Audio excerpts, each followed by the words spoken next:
প্রথমে দেখাই কিভাবে ওরা ধান লাগায়। ব্যাপারটা বেশ ইন্টারেস্টিং। দেখতে পাচ্ছেন একটা লাঠি নিয়েছে, লাঠির সাথে ধানের গুচ্ছটা সংযুক্ত করছে, তারপরে মাটিতে পুঁতে দিচ্ছে। বেশ চমৎকার।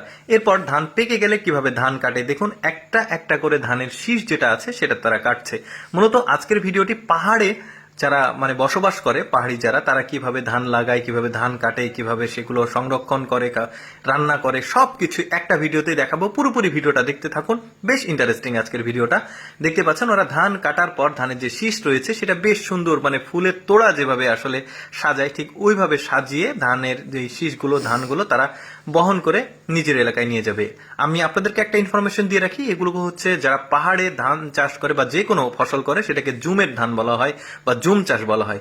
দেখতে পাচ্ছেন এই যে ধানগুলো কাটা শেষ, এগুলো এখন ওরা নিয়ে যাবে। পাহাড় যেহেতু, তারা উঁচু নিচু বিভিন্ন রকম রাস্তা পার করে তারপরে তারা তাদের নিজের বাড়িতে ফসলগুলো তুলে নিয়ে যায়। বেশ কষ্টকর ব্যাপারটা।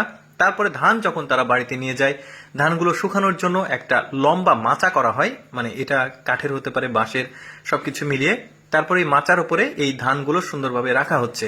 এখন কথা হচ্ছে, যেভাবে ধান শুকিয়ে যাবার পর, ধান তো ভেজা থাকে কাটার সময় কিছুটা, তারপরে ধান রোদে শুকানোর পর একটা দড়ি ওরা মাচার সাথে কানেক্ট করছে, দড়িতে জাস্ট ধানের গুচ্ছগুলো দিচ্ছে, ধানগুলো নেমে আসছে। এরপর ধান মাড়াই করে দেখুন, একটু ভালোভাবে লক্ষ্য করুন, বাটি দিয়ে ধানের শীষ থেকে তারা ধানগুলো বের করছে, ধানগুলো ছুটছে।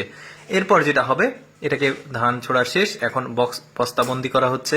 বস্তাবন্দি করার পর সনাতন পদ্ধতিতে তারা কিন্তু এই যে ধান থেকে চাল তৈরি করছে, অর্থাৎ এটা কিন্তু বেশ কষ্টসাধ্য। তারা যে শুধুমাত্র এই পদ্ধতিটা ব্যবহার করে তা কিন্তু না, তারা কিন্তু বিভিন্ন রকম টেকনোলজিও ব্যবহার করে, বাট আজকের সনাতন পদ্ধতিটা দেখাচ্ছি আমি আপনাদেরকে। এই যে দেখতে পাচ্ছেন ধান এখন কুলা বলে আঞ্চলিক ভাষাতে, এটাকে সুন্দরভাবে ঝাড়ছে, গোড়াগুলো পড়ে যাচ্ছে আর